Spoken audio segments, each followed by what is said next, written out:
My name is Adam Pate. This is my dream big, pray hard, never quit story.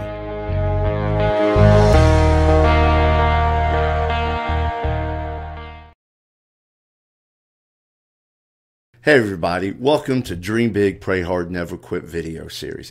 Today we have with us Adam Pate, former standout Carolina baseball player, former ACOC baseball player, now a father, a teacher, a coach, and a husband. So he's living the dream right now, but today we're going to hear his story. So Adam, welcome to Dream Big, Pray Hard, Never Quit. Thank you for having me. I'm glad to be here. Look, today we're just going to, I'm going to let you tell us your story of how you ended up living your dream, going to college, playing baseball, and maybe what your future plans are. You're a young man, and I know you are still dreaming big. Absolutely. So I'm going to let you kind of take it, and I'll interrupt every now and again. All right.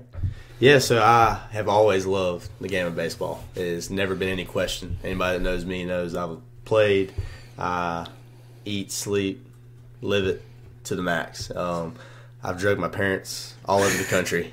Cape Cod, Massachusetts, Miami, Florida, Los Angeles, everywhere in between. We've been everywhere playing baseball, and I was definitely able to live my dream and play college baseball at a very high level. But it all started way before that, with the family that I was tremendously blessed with, parents that loved me, sacrificed so much for me and my siblings, and just a product of their faith, I feel like, and that involved area allowed me to have my faith and progress in my own faith, and then work ethic and everything is just a stem off of them. Having that support is definitely definitely helps in achieving dreams. You got to have a lot of people that support you. No doubt. So tell us kind of when you realized that baseball was your thing, and that you were pretty talented, and you could go the next level. I'd probably say 8th grade, 9th grade year, leaving middle school, going into high school, people start finding what really makes them tick and what they're going to allow their time to be consumed by, and mine was baseball. It was like that in the youth leagues and travel ball when you're with your buddies and stuff, and then it continued when some guys started doing other things, other sports, getting out of baseball, whatever. I kept at it, and I always wanted to find the next goal, I guess. When you get to high school, you're ready to be, when can I make varsity? Right. When you get to high school, or when you get to varsity, where can I commit to go to school at? And I'd say probably early in my high school career is when I really realized, okay, I'm sorry, I didn't mean to interrupt you. This is my goal, and that's what I'm going to go at. Did you ever play JV? Yes, I did. You did play JV? Year. Yeah, we actually had a really good JV team. Okay. Yeah. So after JV, you're starting to realize, hey, I've got a pretty good talent for this. What was the work like? I mean, I know a lot of high school kids because I coach. That's right. And one of the things that I struggle with as a coach is we get some athletes that are really good at the high school level. Mm-hmm. And so they think they can go to the next level and be just as good. Yeah. And trying to coach and teach these athletes about that hey, it's a whole different level. Yeah. So what's your experience in that? I would say,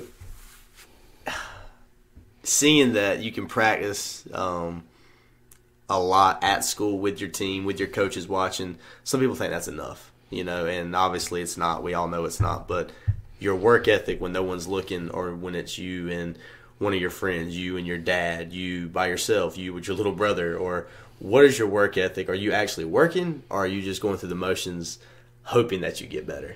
Are you speaking it into existence and getting better, or are you just kind of hoping it's going to happen? So going out there just playing is not enough. You actually got to work like on hitting. Yeah, you've got to work on pitching. You've got to work on fielding. Absolutely. And you've got to do the drills to get better. Guys, I hope you're hearing this, just FYI.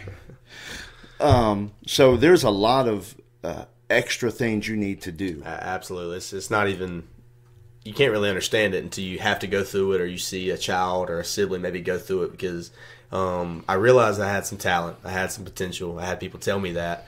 And I guess I had a choice, you could say, that I could just live off of that, make me feel good, make it that fluffy feeling of being complimented or, hyped up, and be satisfied with that, or I could take it and allowed to motivate me to continue to work hard to exceed expectations, I guess you could say. So how was your high school career? It was pretty good. I would say I was fortunate to be on some really good teams who made it to the state championship my junior year. We came up short, but that's an experience I'll never forget. Those relationships I had with friends that year was second to none. You still keep up with a lot of them? Absolutely. Still really good friends with several of those guys. So it's really cool. Now we're having babies and married, and it's crazy seeing we can look back. Everyone's growing up. That's right. Yeah, it's crazy. Kind of funny to see your friends grow up. Then you get my age, and you start looking at grandkids and stuff. You're like, oh no. So when was your first offer, I guess? Mm-hmm. Was it, when a college actually came and said, right, hey, we're interested? Right. Funny story, I only had one offer, and that was to Chapel Hill. Okay. So everybody looks at me and they're like, I don't believe that. That's a pretty prestigious baseball school. It was an amazing opportunity, but it actually was my only offer. Been recruited by several schools, area schools that were pretty good size, D1 level, and it turned out that after I got that offer, I felt like God was telling me this is what I'm calling you to do, if that makes sense. So it was pretty easy. Total sense. Totally get it. One thing I want to focus on, we've done a lot of interviews with people, and we focus on a lot of, when I say the struggle, I'm talking about maybe some tragedy that they went through. This time I want the struggle to talk about the work ethic. And I know to get to the level where you played, what was your work ethic like? Yeah, I really can say that it was probably second to none. I would consider myself a self-made player. I learned that term from Coach Fox at Carolina, and he would hand that out to certain individuals that had talent, but they weren't the most talented. You know? And was I talented? Yes, God gave me some baseball ability, but I had the desire to continue to get better, to continue to be the best that I could be with the talent I was given. And that work ethic never wavered. I can honestly say that. Now, it wasn't always that great in the classroom or other areas of my life, and I had to evaluate myself there. But on the baseball field or in the gym, in the cages, after practice, after games, after hours, I never hesitated to work at baseball. When you went to Carolina, and I use this term a lot in my classes and in coaching, just another high school hero. Absolutely. Is that true? Absolutely it is. And I got there and quickly realized you got to get better. I thought I had been working. Once I got the offer, once I committed, signed my national letter of intent, I knew that I had to get better. But you don't realize something until you experience it or actually see it. And I got there, and this guy turned down $1 million out of high school from the draft, and he came to Carolina. This guy turned down $800,000. This guy got drafted and still turned it down. There's just a bunch of guys that are so much more talented, naturally than I was, and I was like, well, we got to do something here. We got to make this. We got to make this work. I've made this commitment. I've signed. I do not want to lose my dream, if you will, and watch it go away without me giving it everything I had. And I'd say that's where my work ethic kicked in even more. Kind of take us through your years at Carolina, because I know your junior, senior year, you hit a pretty good bump in the road. Yep. And you had to do a lot of pray hard through that absolutely. time. So kind of take us through your career at Carolina. So freshman year, freshman fall actually, just a wide-eyed freshman doing everything to the max, trying to earn his respect, earn that of my teammates and coaches, and actually started about 15 games as a freshman, which is pretty good. Started some in the ACC tournament, started one down at Florida, Gainesville, Florida in the regional. Got to play some there. So I got some big time innings and experience as a freshman. As a freshman, that's amazing. Right. That's really good. Yes, sir. There's definitely freshmen that played every day. I definitely wasn't one of those, but it was enough to show me, hey, you're in stride. You're almost there, if you will, of playing every day. I got to ask this because there's certain times in your life where you sit there and you're like, oh, wow, this is actually happening. Yeah. I'm actually living a dream. Absolutely. And I go back, I mean, I never played college sports, but I remember my big dream was graduating from college. No one in my family ever had. Right. And I was 37 when I walked across the stage at UMO. Right. So, and I remember that feeling of just, oh, wow, this is happening. Yeah, It actually happened. So that had to be a surreal moment of running onto that field as a freshman and going, absolutely, this is it. I'm living my dream. And soaking it in, and not letting it just pass me by and not take full advantage of enjoying it, the blessing and the gift that it was. And absolutely. So all that hard work at that time, right? You just felt it all pay off. It was all worth it, I'm assuming. Yep, at that point. Because the struggle to get there is unbelievable. It's tough. That's right. But that feeling of utter just accomplishment. That's right. That's a good way to describe it. Is amazing. I'm sorry, I just wanted to get that out because that needed to be noted. That I felt like I did a good job. There were some days where you're frustrated. This didn't work out. I went 0 for 4. I had a bad day. I got injured, whatever. But you got to just take it day by day and enjoy every day for the blessing it is. Right. So freshman year comes to an end. I go play summer ball in the Coastal Plains League for the Wilson Tobbs. Another blessing. I got to stay at home, eat mama's food, see my girlfriend pretty regularly. That turned out to be my wife. Sleep in my own bed and play summer college baseball. That was a great experience.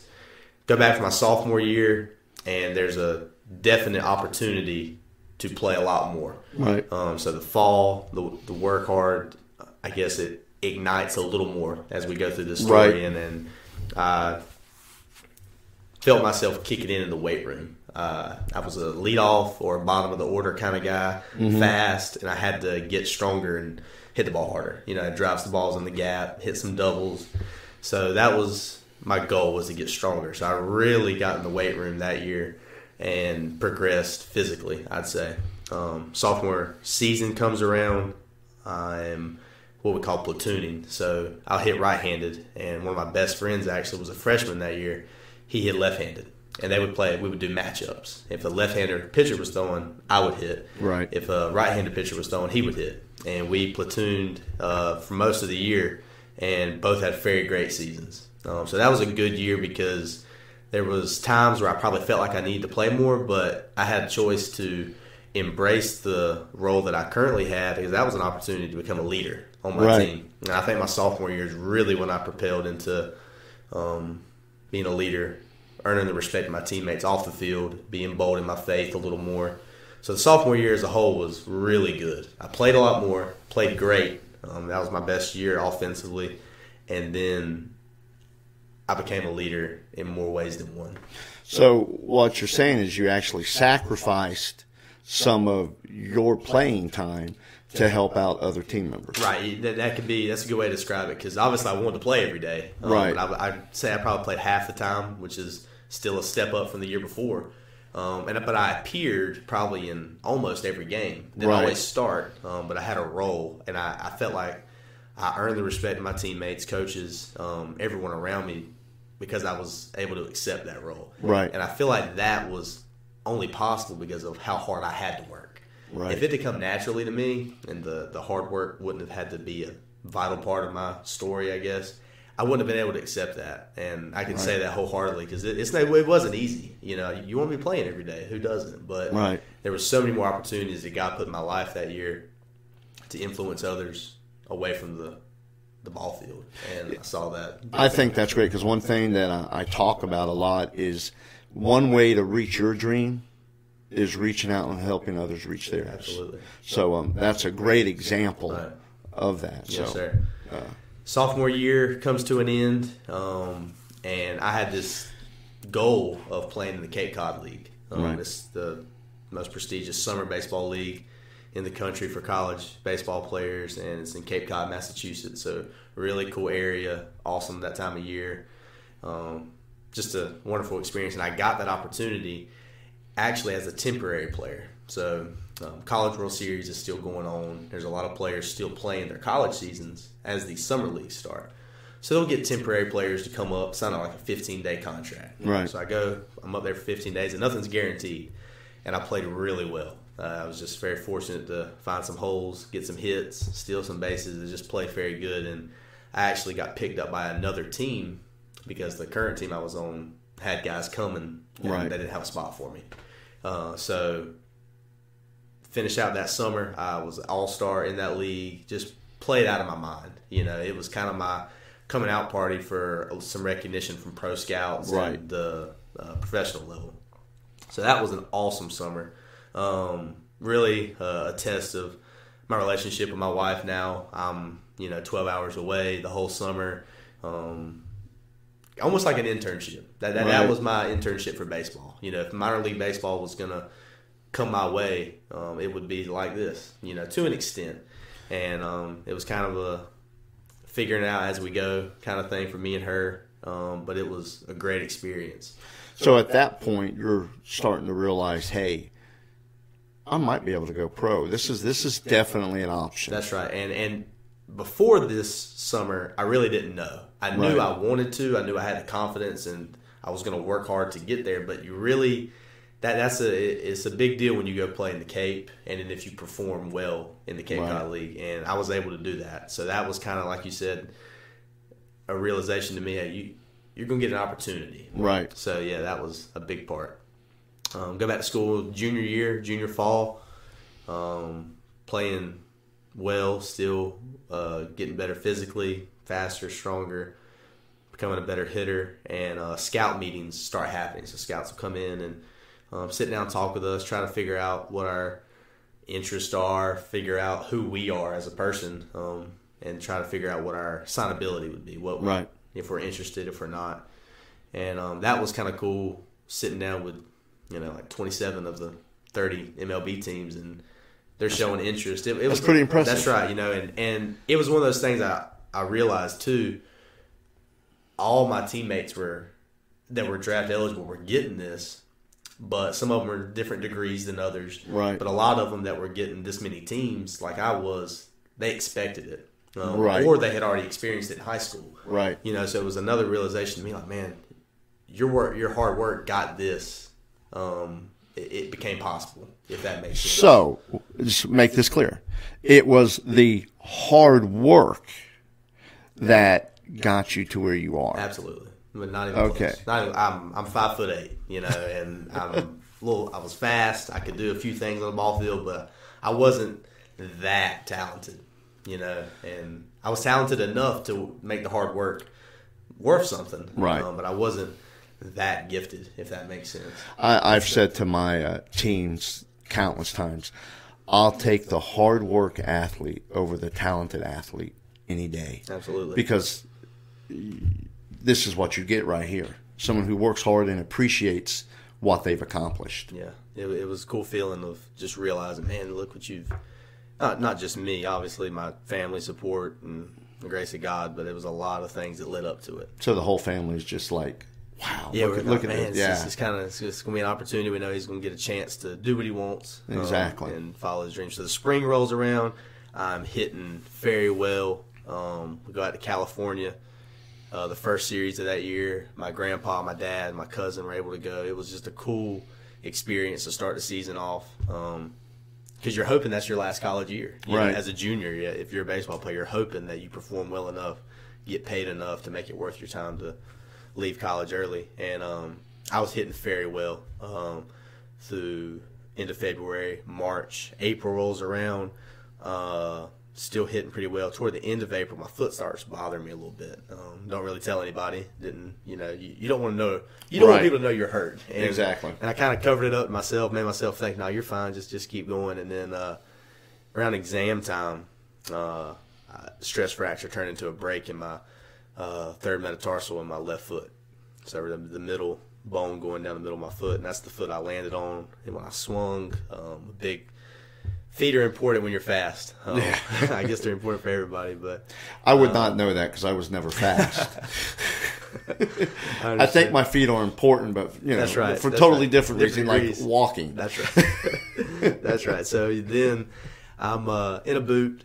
I think I missed maybe one game, but then I came off the bench in a couple of games, and I'm trying to hide this boot because there's scouts coming to the games, and I got my whole uniform on, my cleats on one foot, and then the other foot I got a boot on, or other foot I got a boot on, and I'm trying to hide it. You know, who wouldn't? And a couple of games I had to take the boot off, go in and lay a bunt down, pinch hit a couple times, and then it got a little better, and then I started playing again, full go. Playing through some pain, some serious pain. It just kind of came to me. It's like, man, this is it. You know, I'm just going to have to deal with it. And it was painful. Some tough at bats, some tough ground balls I had to run out. That's just excruciating. But when you love something enough, you can block some stuff out. You know, you learn. We think we can't, but you can. You learn to play with pain. Yeah, absolutely, and that was a tough season because we didn't make the tournament that year. So we were at home, you know, and I'm back home. My foot is finally feeling better. I had a bone stimulator. I was taking calcium pills, drinking every bit of milk I could. The doctor didn't prescribe milk, but I associate milk with strong bones, so I just started drinking more milk than ever. And just the note here, we are not getting paid by milk. Yeah. And so I'm home, and my dad and I were getting ready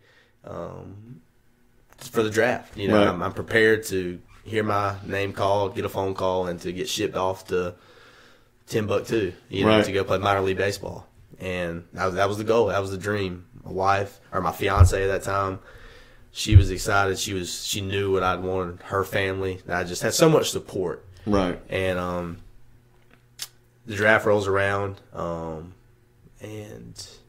I fall a little bit than what I was projected or expected to go. Right. And it's a business, you know what I'm saying? They're going to take the guys that are playing on TV right then in their conference tournaments or regionals, and the last impression, if you will, right before the draft. So it was just a run of bad luck in a way that I was at home, but I get a call and from the Cubs offering me an opportunity to go play professional baseball, and I just kind of went silent on the phone with the scout, and you know, part of me is like, "This is it," you know, like say yes, and here we go. Exactly, you know, start the journey, but it had fell to a round that, in my mind, I wasn't gonna settle for because I still had an opportunity to go back to Chapel Hill, right? You know, an opportunity that hardly anybody gets, right? And I really think because I didn't take that for granted, and then God, you know, speaking to me and letting me know this isn't it. This is what you've always wanted. This is what you've worked for, but this isn't right. This isn't it right now in your life. You know, I got bigger plans for you. I got a bigger purpose for you. So I kind of go quiet on the phone with this scout, and I tell him no. And he says, "What?" Like, kind of unexpected because, you know, he had thought this was a round where I would still go. Right. And I said no, and hang up the phone, and I kind of just start cheering. I'm like, what did I just do? You know, but so I mean, you literally got drafted to play ball. Now it would have been minor leagues, right. So I guess, you know, with the draft, before they actually physically draft you, they call you. Exactly. Right. So I got that phone call. My name would have popped up in just a few minutes, and then I said no, and then a few minutes later, another team calls. I say no. Another team calls. I say no. And then we circle back around to the first team that called me. They called me again, wanting to know if I would change my mind. And they actually upped the offer a little bit financially, and still said no. So it was on my heart that wasn't the right thing for me to do at that time. I didn't know that. Yeah. I mean, this is part, you're telling me a story I don't know. And to turn down 4 professional offers because you feel you have a higher calling coming. Yep. And it was the hardest thing I've ever had to do. It is amazing. I mean, not even close. I've respected you before just from what I've known about you, but I'm just amazed. How many people would have done that? Yeah, because it was tough because I here, I got to shake your hand. That's amazing. That is amazing. And it is not a testament to me at all. I mean, and I can say this wholeheartedly that throughout my college career, I was constantly pushed towards my faith. I had such an amazing community that it was faith driven while in Chapel Hill, because everybody knows that Chapel Hill is pretty liberal school. I was waiting for that word to come out. we just say that, and I was a fish out of water, but I found a community that was very supportive of everything that I stood for, and my faith in Jesus. And that kept pushing me towards God. My relationship with God flourished in college to the point where I was completely dependent on Him. And this injury happened. I'm praying like crazy that it gets healed, but I'm praying like crazy too that His will is going to be done. Right. And, my maturity as a believer in college, I think it's the prayers of my family, the prayers of my grandma, the prayers of my wife now, her family, just so many people praying me up, if that makes sense. And then to have those opportunities and I turn them down simply because I was fully dependent on God. I look back on it, I'm trying to get back to that point in my life where my faith was then, if that makes sense. We all have those moments where our faith is, we feel like, better than other areas of our life or other times in our life. And that's where I'm trying to get back to. So I'm assuming you went back for your senior year. Went back for my senior year. That summer, actually, we got engaged. My wife and I got engaged April my junior year.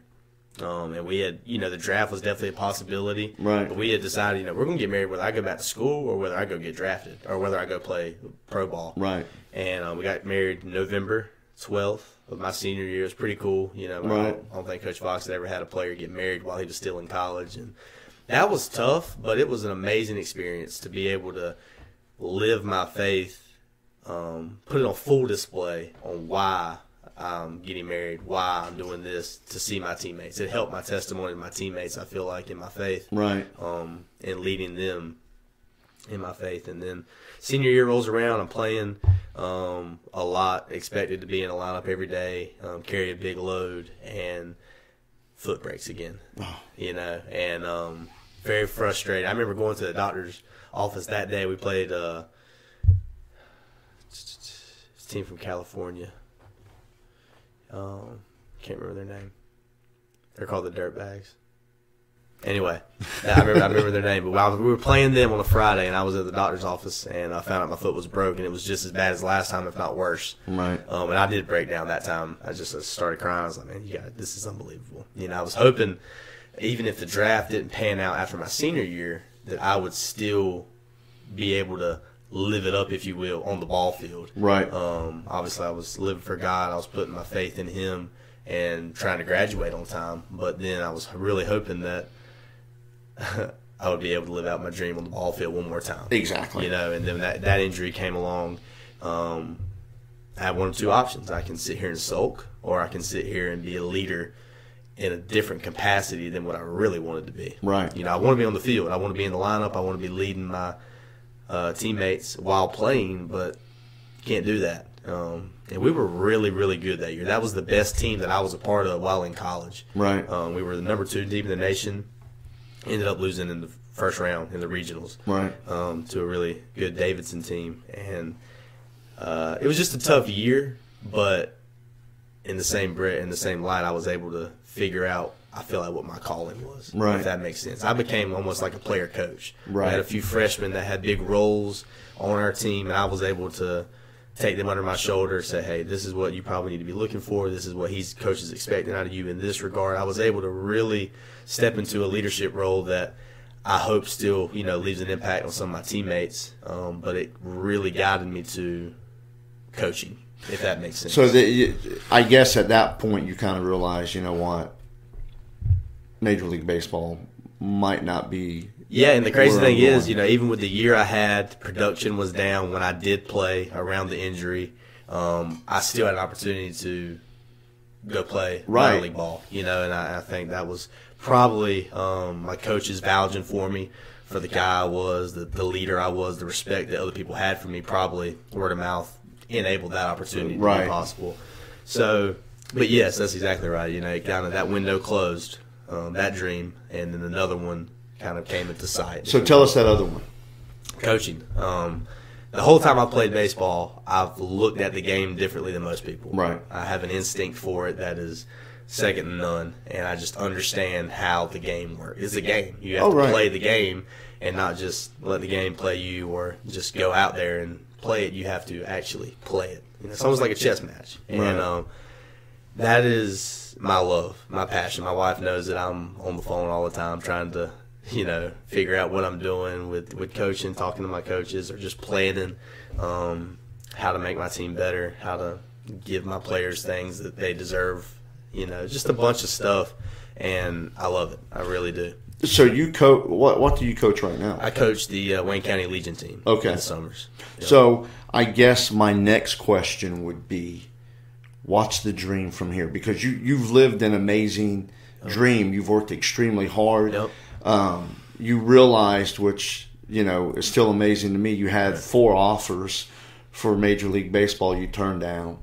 God definitely has a higher calling, and I think you know it's coaching. Right. What capacity or what dream or, kind of, what do you think? It may just be to this degree that I'm in right now. Who knows? Right. I'm trying to go through it with all my energy, all my attention and focus, and see where God guides me. Because at the same time, I'm able to be youth director at my church around teaching flexible schedule in the summers and not too many hours a week that allows me to be a youth director and a coach. So as life comes and family grows or whatever happens, other opportunities come, we'll see what happens. But I'm really enjoying the impact I'm able to have now on young people.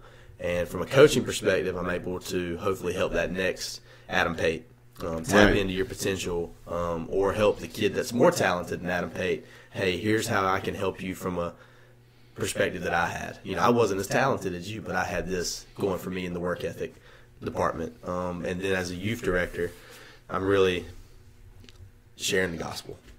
I was very fortunate to grow up in a Christian home that was I always knew the gospel. I never was confused about it. Right. It was transparent to me, and there's a lot of people out there that don't know why we serve a God who does what He does and is like He is, and I'm really enjoying that as well, helping people find their faith.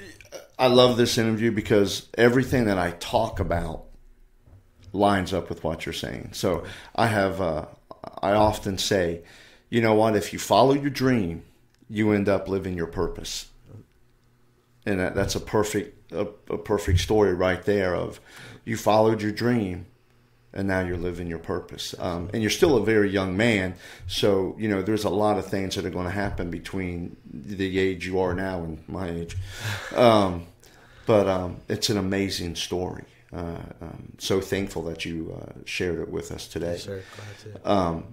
What would you like to say to anyone out there about going after their dreams and working hard? Yeah, whether it's a sport, job, career, interest, or whatever it is, you have to make sure you love what you're doing.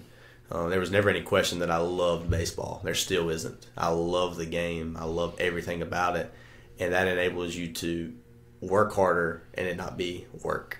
If that makes sense. When I was putting the work in and hitting at midnight on a school night, or going to the weight room, or doing all these things, it never was work for me. It was a passion that drove me to try to be the best I could be. So that doesn't have to be baseball. It doesn't have to be any athletics. It could be anything in life. But if you have a love for something that can be a true passion, the work isn't really going to be work, I don't think. I agree.